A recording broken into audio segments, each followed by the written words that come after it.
പുതിയൊരു വീഡിയോയിലേക്ക് എല്ലാവർക്കും സ്വാഗതം. ഇന്ന് നമ്മൾ വളരെ സിമ്പിളായിട്ട് പെട്ടെന്ന് തയ്യാറാക്കിയെടുക്കാൻ പറ്റിയ നല്ലൊരു ബീൻസ് കൊണ്ട് നമുക്ക് തയ്യാറാക്കിയെടുക്കാൻ പറ്റിയ നല്ലൊരു മെഴുക്ക് വരട്ടിയാണ് തയ്യാറാക്കുവാനായിട്ട് പോകുന്നത്. വളരെ സിമ്പിളാണ്, എന്നാൽ നല്ല ടേസ്റ്റുമാണ്. ഒരൽപ്പം ബീൻസ് നമ്മൾ കട്ട് ചെയ്തെടുത്തിട്ടുണ്ട്. അതുപോലെ തന്നെ ഒരു സബോള നമ്മൾ കട്ട് ചെയ്തെടുത്തിട്ടുണ്ട്. ഇനി ഇത് നമുക്കൊന്ന് കല്ലിൽ വെച്ചൊന്ന് ചതച്ചെടുക്കാം. അടുപ്പത്തൊരു പാൻ വെച്ച് കൊടുത്ത് അതിലേക്ക് നമുക്ക് ഒരൽപ്പം എണ്ണ ഒഴിച്ചു കൊടുക്കാം.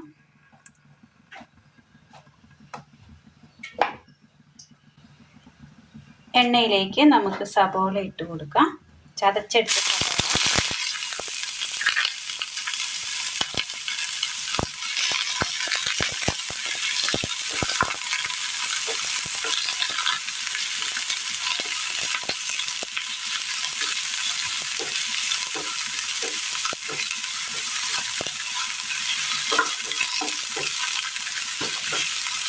സവാള ഒരുപാട് കടന്നു പോകരുത്.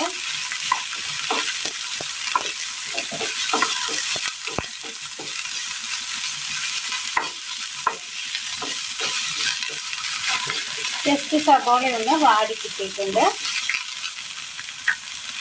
ഇനി നമുക്ക് ഇതിലേക്ക് ബീൻസ് ഇട്ട് കൊടുക്കാം.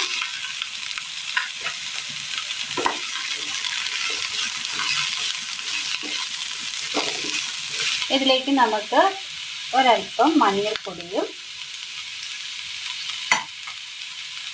ആവശ്യമായ ഉപ്പ്,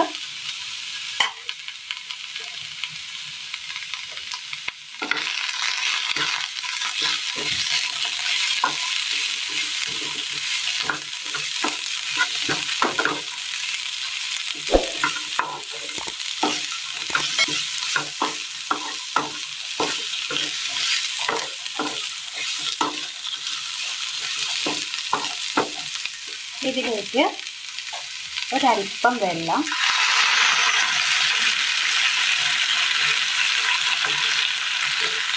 ഒരുപാട് ഒഴിച്ച് കൊടുക്കരുത്, ഒരൽപ്പം ഒഴിച്ച് കൊടുത്താൽ മതി. എന്നിട്ട് ഇനി ആവിയിൽ വെച്ച് ഒന്ന് മൂടി വെച്ച് വേവിച്ചെടുക്കാം.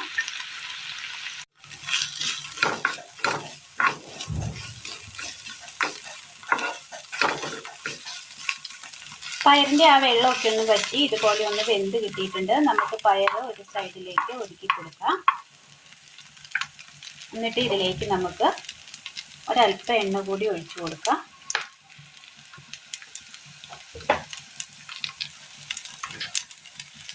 കടുക് ഒന്ന് പൊട്ടി വരുമ്പോൾ നമുക്ക് ഇതിലേക്ക് പൊട്ടി വെച്ചിരിക്കുന്ന തേങ്ങ ഇട്ട് കൊടുക്കാം.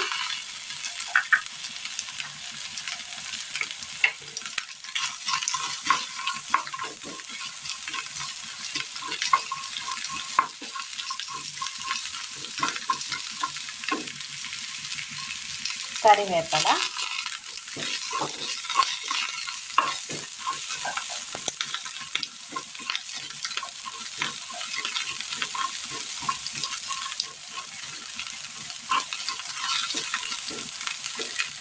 നന്നായി മിക്സ് ചെയ്യാം. ഇനി ഇതിലേക്ക് ആവശ്യമായ കുരുമുളക് പൊടി ഇട്ട് കൊടുക്കാം. എരിവിന് ആവശ്യമായ കുരുമുളക് പൊടി ഇട്ട് കൊടുത്താൽ മതി.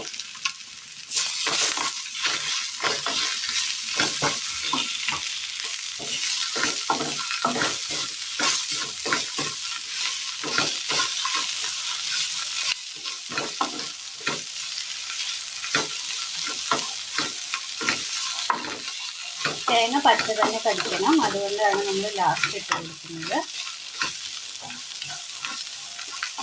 തീ ഓഫ് ചെയ്യാം. ഒരൽപ്പം ബീൻസ് ഉണ്ടെങ്കിൽ വളരെ പെട്ടെന്ന് തന്നെ നമുക്ക് സിമ്പിളായിട്ട് തയ്യാറാക്കിയെടുക്കാൻ പറ്റിയ പെപ്പർ ബീൻസ് മെഴുക്ക് വരട്ടിയാണ് ഇന്ന് നമ്മൾ തയ്യാറാക്കിയിരിക്കുന്നത്. എല്ലാവർക്കും ഒന്ന് ചെയ്ത് നോക്കാവുന്നതാണ്. വളരെ സിമ്പിളാണ്, പെട്ടെന്ന് തന്നെ തയ്യാറാക്കിയെടുക്കാം. ചോറിന് കൂട്ടാനും കഞ്ഞിക്കൊപ്പം കൂട്ടാനും നല്ലൊരു ടേസ്റ്റാണ്. അപ്പോൾ എല്ലാവരും ഒന്ന് ചെയ്ത് നോക്കുക. വീഡിയോയെക്കുറിച്ചുള്ള അഭിപ്രായങ്ങൾ കമൻറ്റ് ബോക്സിൽ അറിയിക്കുവാൻ മറക്കരുത്. അപ്പോൾ ഇന്നത്തെ വീഡിയോ എല്ലാവർക്കും ഇഷ്ടമായി എന്ന് വിചാരിക്കുന്നു. വീഡിയോ ഇഷ്ടമായ ലൈക്ക് ചെയ്യാനും ഷെയർ ചെയ്യാനും സബ്സ്ക്രൈബ് ചെയ്യാനും മറക്കരുത്. താങ്ക്